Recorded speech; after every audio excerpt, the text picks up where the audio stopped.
Hello and welcome to the debate. I'm Marcia Hashemi. Thanks so much for being with us. Well, more than 2 years into the Syrian crisis, now the situation just continues to get more complex with more players playing more roles.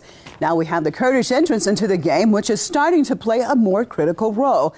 Kurdish fighters have been fighting al-Nusra, and they have also fought the Syrian military earlier. We will be looking at the growing Kurdish role in the struggle in Syria as they seek to have an autonomous region of Syria for themselves. Who is really behind this newest scenario?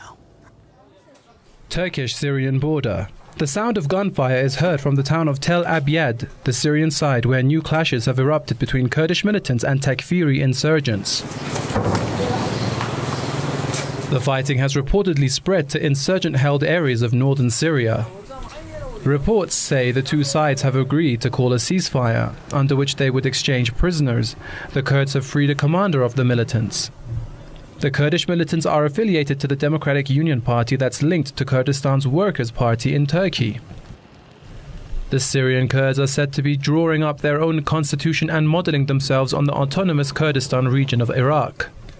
What the Syrian Kurds have been doing has worried Syria's northern neighbor, Turkey.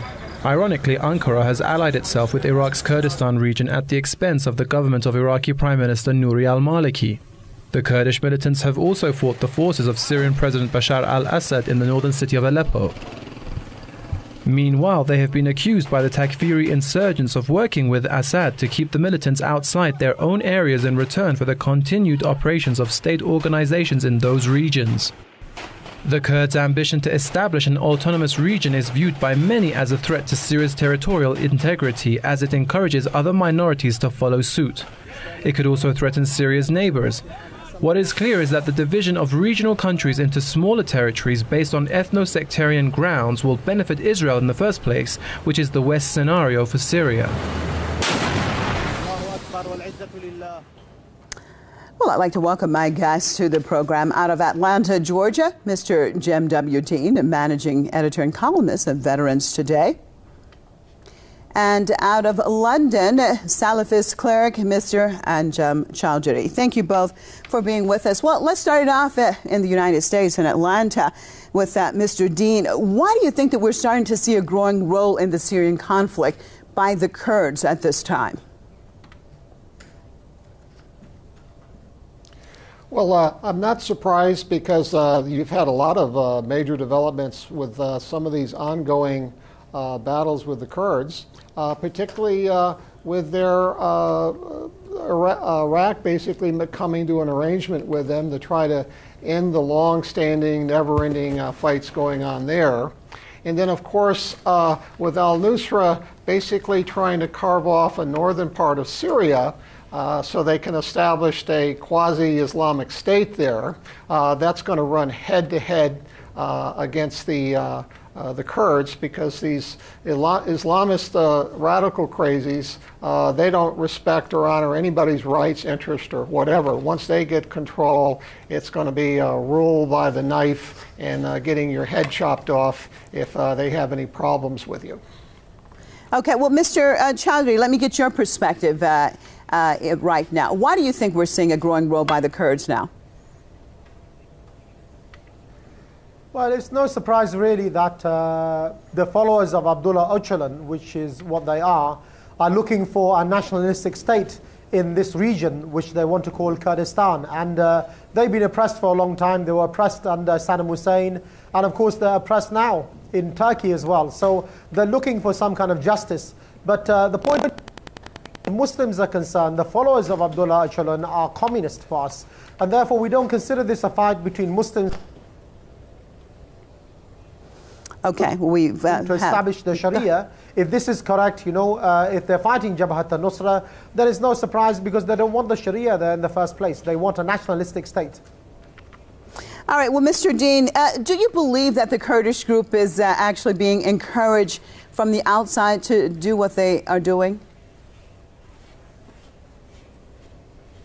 I wouldn't say so, because they haven't really been encouraged by anybody for a long time. They are a very nationalistic people.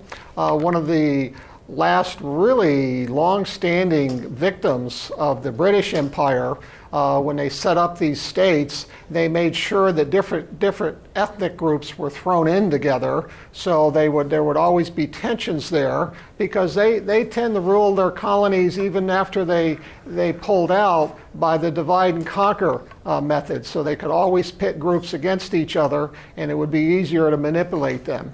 And the West is still trying to do that now, and we're very concerned, and we think a lot of it is being manipulated for benefits of the West, so they can justify military presence and consider threats there where they're actually manipulating and creating themselves. What about that, Mr. Chowdhury? What kind of impact do you think that the Kurdish group could actually play in the Syrian crisis? Well, you know, I think that everybody agrees that there are many factions already in Syria. I mean, a recent report from America said there were over 1,000 different groups. So there's bound to be fighting internally between people vying for some kind of leadership or some kind of role, you know, in the outcome. Everybody knows that Bashar al-Assad is going to be removed. You know, he can't survive after having killed over 100,000 people, you know, in Syria. Therefore, the question is, what is the end game?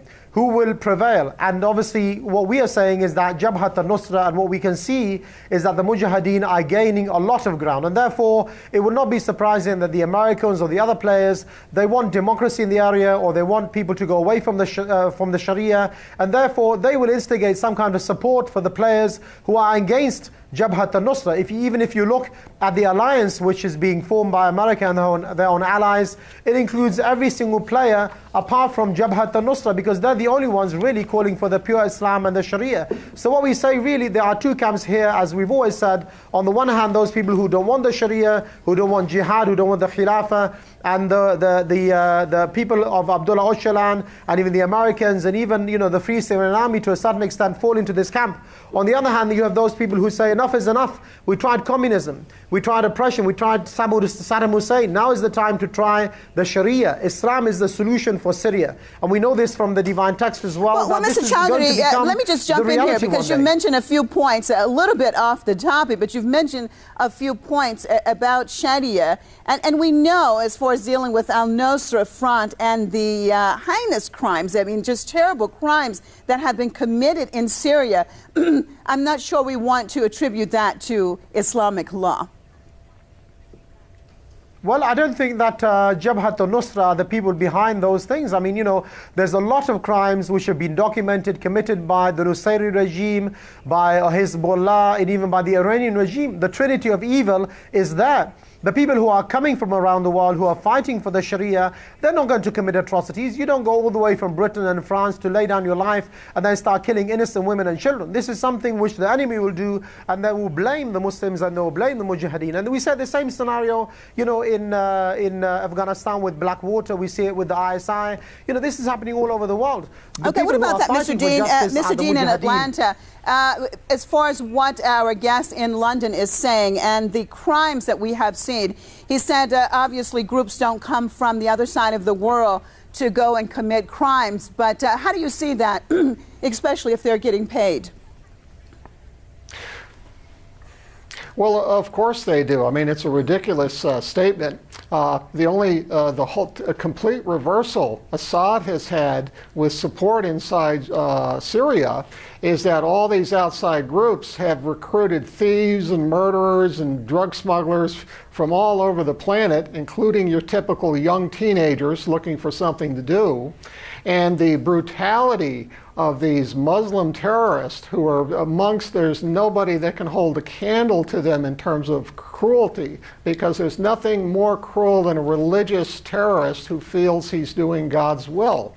And what's happened now is the al-Nusra people have everybody in Syria so scared about what's going to happen to them if they win. Even opponents of Assad are backing him now, because the big enemy is the Sharia crazies. And Assad will win in 2014 when they have another election. He's going to win by a landslide. So really what we're seeing is Islam Islam has been carjacked by the radicals, and they have a lot of operatives in the media. Even some of the Western intelligence agencies who are trying to stir things up are seeing to it that a lot of them get a lot of media publicity, which we're very suspicious about.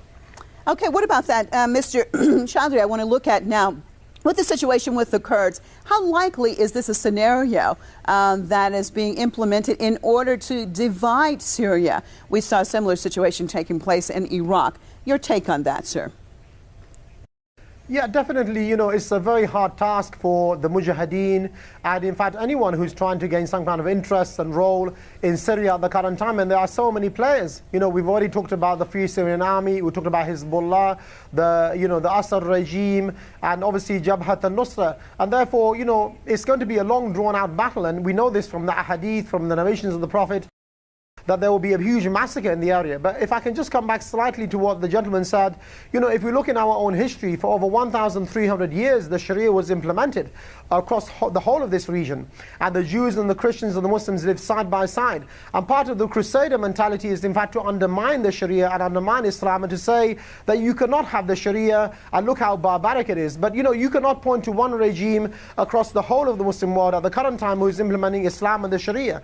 For your information, the Iranian and the Saudi regime are some of the worst culprits. They're not implementing the Sharia. They implement parts of the penal code and parts of the social system, and they don't provide the basic needs for the people, the social and economic, rights, and therefore you have chaos. What you have is people who believe in democracy, implement parts of the Sharia, and they don't live by, the Islamic law. What we need is, we are Muslims. This is the month of Ramadan. We believe in Islam. We should implement it, and we should unite the people together. Our land, our war, our honor is one as Muslims, and therefore we said to the Kurds, you can live with us peacefully, your rights will be protected, you will have food, clothing and shelter. There's no need to fight against people who want the best for you and the best for all of the people, for the Muslims and the non-Muslims. Mr. Chaudhry, this is not a discussion about Islam and what Islam is, because there would definitely be a lot of people to say that what is happening right now, as far as those who are fighting the Syrian government, many would say it's not Islamic. But we're going to turn right now and actually look at some of our Facebook comments. Let's take a look.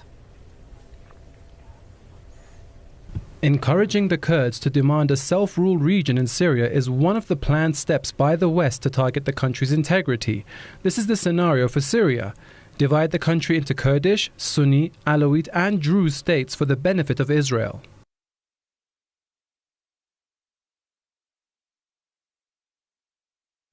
What's really worrying is that those who were oppressed one day now turn out to be oppressors when they come to power.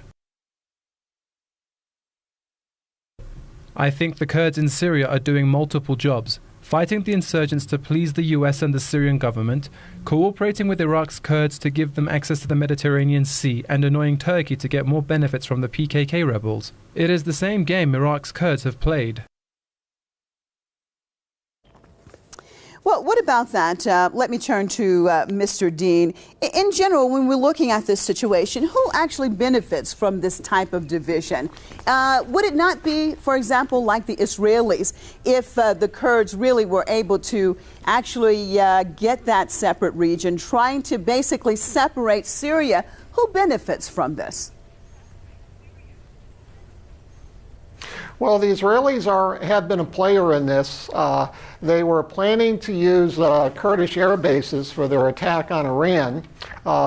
Israeli commandos have been training some of the Kurdish paramilitary people. They've been training them in security. So Israel's had definitely a very big footprint there, because Israelis are very, very good at exploiting divisions amongst people.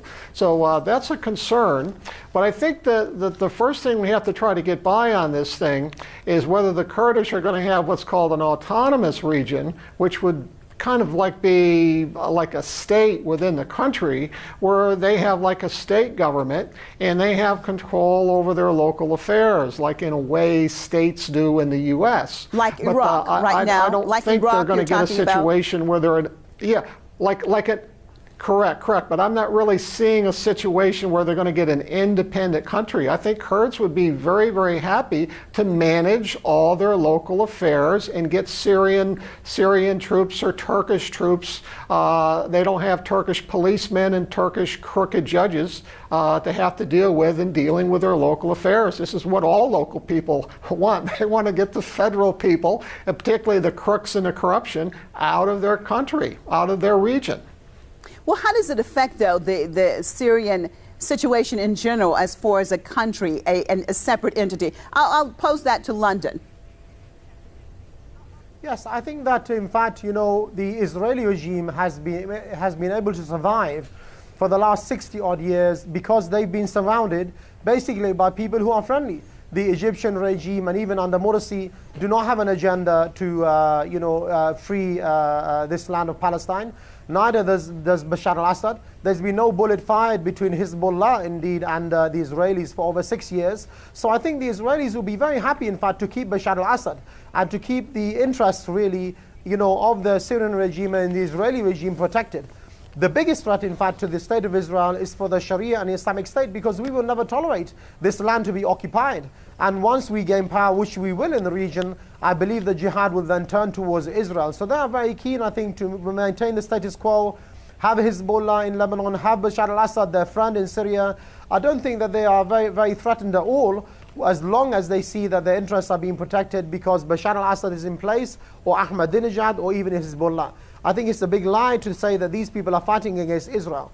The people who are really fighting are those people who want an Islamic State, who believe in the jihad, free from any nationalism, and who really have been saying for the last 60 or 70 years that the Israeli regime have no right to exist. Of course, Mr. Chowdhury, you're saying that. Let me just jump in here, because you're saying that, but it is interesting, of course, as we know, that al-Queda has never attacked any Israeli interests. But now going back to Atlanta, Mr. Dean, do you consider the growing activity by the Kurds? I'll come back to you. I will come back to you, London. Back to Atlanta. Do you consider the growing activity? She's trying to talk to me now. Go ahead. Do you consider the growing activity in the situation in Syria by the Kurds, is it dangerous? Do you see it as being a dangerous movement that is taking place or not? I don't really think it is. I think the Kurds, obviously, some resolution is going to have to be made. I think they deserve, like any people, to have autonomous control over what they're doing. But just taking a look at the jihadi, the al-Queda, al-Nusra people that's supposed to bring this nirvana of Sharia law, they're completely exposed now as having carjacked Islam.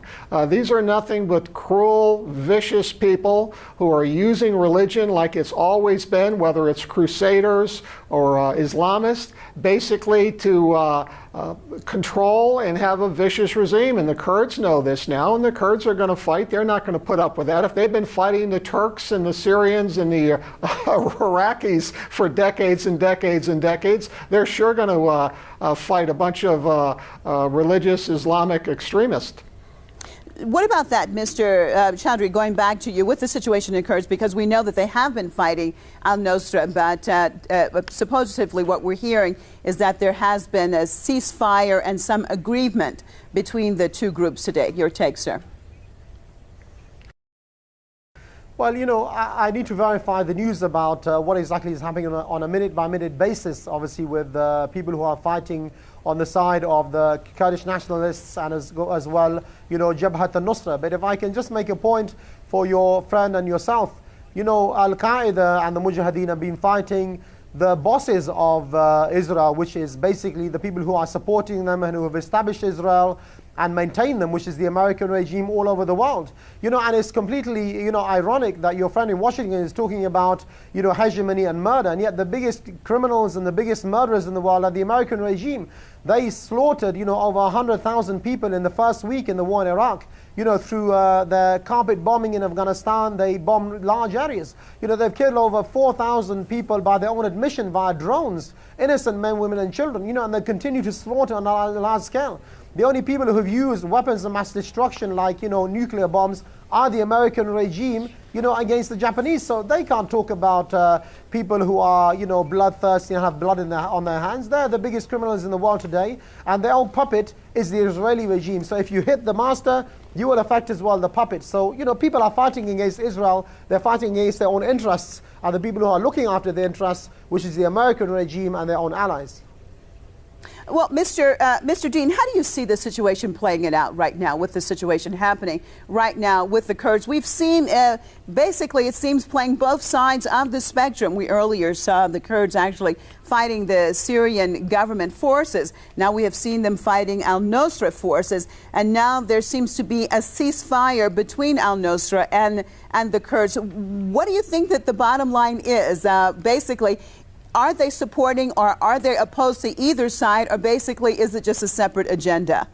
I think it's a separate agenda, and I think one of the most fruitless questions to ask today for really anybody is how do you think this thing is going to play out? Because I don't think anybody knows. It's absolutely utter, total chaos. You have all the old animosities now superimposed by a whole bunch of new ones that are being created. Including those that said they were carrying the banner for pure Islam. They basically have shown their true hand in Syria, that on their worst day and their best day, they're as bad as anything that Western imperialists have ever done. So it's just a tremendous, horrible situation that nice, regular, moderate people over there that just want to live their lives and raise their families are being cruelly victimized, including those, and Mr. Shadari seems to leave out that he gives a free hand to all the radicals and Taliban or whatever. They've been blowing up and slaughtering and innocent civilians without any bad publicity from people like Mr. Shadari. So that doesn't wash very well from my end, that's for sure. Okay, and with that, I'm afraid we are out of time. I'd like to thank both our guests, Mr. Jim W. Dean, Managing Editor and columnist on Veterans Today in Atlanta, Georgia, and Mr. Anjem Chowdhury, Salafist cleric out of London. And thank you, viewers, for being with us for another debate. Make sure you join us same time, same place tomorrow. I'm Marzieh Hashemi, signing out in Tehran. Goodbye.